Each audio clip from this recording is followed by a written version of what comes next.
افطار روزانہ کرتے ہیں، دسترخوان پر بیٹھتے ہیں تو جب کھجور اٹھائیں، ہو تو نہیں سکتا، ہماری طاقت نہیں ہے کہ ہم چل کر کے ملک شام پہنچ جائیں، چل کر کے ابھی ہم عراق پہنچ جائیں، چل کر کے ابھی ہم یمن چلے جائیں، لیکن دسترخوان پر کھجور اٹھا کر بارگاہ رب العزت میں یوں تو کہہ سکتے ہو نا چاہیے۔ میرے آقا صلی اللہ تعالیٰ علیہ وسلم نے حدیث میں فرمایا من لم یہتم بامرنا فلیس منا، جو اس حال میں صبح کیا کہ میری امت کے بارے میں کچھ نہیں سوچا، وہ میری امت میں سے نہیں ہے، میری امت میں سے نہیں ہے۔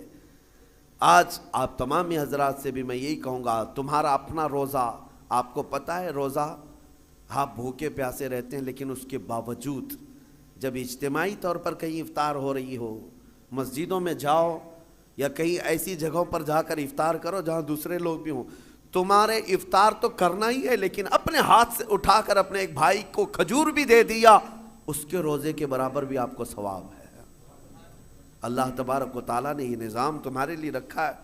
صحابہ اکرام فرماتے ہیں ایک وقت وہ تھا رمضان کے روزے کے افطاری کا وقت قریب تھا، 70 صحابہ جو اصحاب صفہ میں ہیں نبی پاک کے حجرے کے باہر بیٹھے رہتے تھے، ایک دودھ کا پیالہ آیا ہے، چند کھجوریں آئی ہیں اور سب دسترخوان پہ ہیں، اور افطار کے لیے چند ہی لمحے باقی رہ گئے۔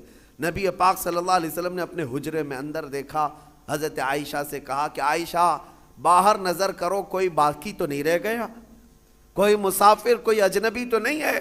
حضرت عائشہ کہتی ہیں وہ کھڑکی سے اندر سے جھانک کر دیکھتی ہیں، جنت البقیع قبرستان حضور کے حجرے سے تھوڑی دور پہ ہے، ایک درخت تھا غرقد کا، اس درخت کے نیچے کوئی ایک مسافر آیا ہے اور الجھے ہوئے بال ہیں، کہیں لمبے سفر سے آیا، وہ اپنی سواری کو باندھ رہا ہے۔ حضرت عائشہ نے کہا یا رسول اللہ صلی اللہ علیہ وسلم، کوئی دور کا مسافر لگتا ہے اور غرقد کے نیچے کھڑا ہے، افطار کرنے کے لیے میرے آقا بیٹھے، چند لمحے باقی رہ گئے تھے۔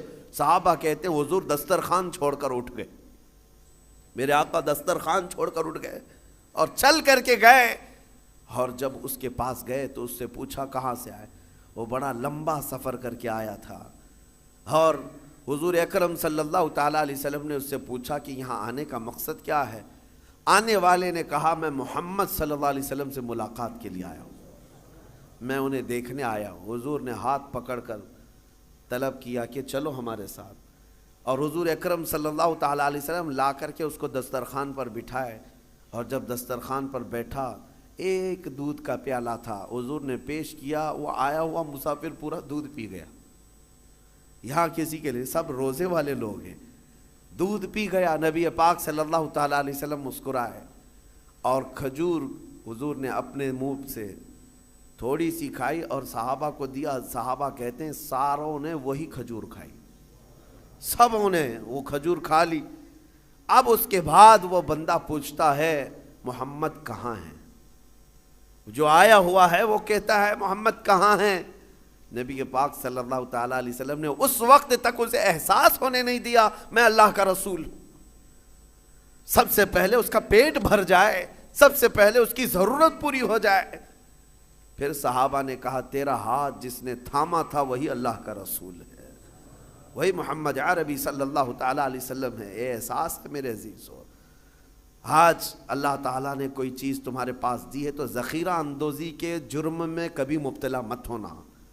ذخیرہ اندوزی کا مطلب یہ کہ خزانے جمع کرتے رہو کرتے رہو۔ قرآن کہتا ہے والذین یکنزون الذهب والفضة ولا ينفقونها في سبیل اللہ فبشرهم بعذاب علیم۔ اللہ فرماتا جو خزانہ جمع کر رہے ہیں، سونا چاندی ذخیرہ کرو ذخیرہ کرو، تمہیں جتنا جمع کرنا ہے جمع کرو، لیکن اس کا حق ادا نہیں کیا، اس کی زکوٰۃ نہ نکالی۔ اللہ فرماتا ہے اے حبیب ان لوگوں کو بشارت دے دیں دردناک عذاب کی، یوم یحمى علیہا فی نار جہنم فتکوی بہا جباہہم وجنوبہم وظہورہم ھذا ما کنزتم لانفسکم فذوقوا ما کنتم تکنزون۔ قیامت کے دن اللہ فرما رہا ہے اس دن آگ تپائی جائے گی جہنم کی، اور پھر یہ جو لوگ ذخیرہ اندوزی میں ملوث تھے ان کی پیشانیوں کو داغا جائے گا، ان کی پیٹھ کو داغا جائے گا، ان کے دونوں بازوؤں کو داغا جائے گا، اور پھر ان سے کہا جائے گا چکھو یہ تمہارا وہی مال ہے جس کو تم جمع کر کے سانپ کی طرح بیٹھے رہتے تھے۔ اگر اللہ نے دیا خوب جمع کرو، خوب حاصل کرو، لیکن اس کا حق بھی ادا کرو، اس کا حق ادا کرو۔ آج حالات ہمارے پوری امت کے لیے اس قدر دردناک ہیں۔ میں ایک ریکویسٹ کر کے اپنی گفتگو کو ختم کرتا ہوں۔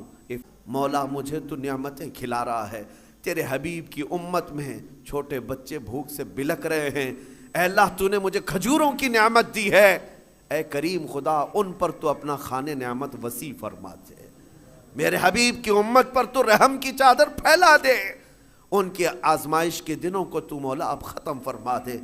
یہ دعا روزانہ افطار میں ضرور کر لینا۔ اس لیے میں کہہ رہا ہوں کہ اگر تمہارے دل میں احساس بھی پیدا ہوا، قیامت کے دن یہ نیت بھی دیکھی جائے گی کہ یہ چل کر کے تو نہیں گیا، لیکن ان کے درد کا درد یہ یہاں بیٹھ کر کے بھی محسوس کرتا تھا، اس کی بھی بخشش کی جائے گی۔ اللہ کریم رمضان المبارکہ کی ان خیر والی ساعتوں میں ان تمام غریب امت مصطفیٰ پر رحم و کرم کی بارش نازل فرمائے۔ مولا ان سب کو امن کی سانسیں عطا فرمائے۔ رب ذوالجلال اس پاک مہینے میں ان غربا اور یتیموں کو جن کے ماں باپ کا سایہ ان کے سروں سے اٹھ چکا ہے، جن کا کوئی حامی و مددگار نہیں، مولا تو ان کا حامی و مددگار بن جا۔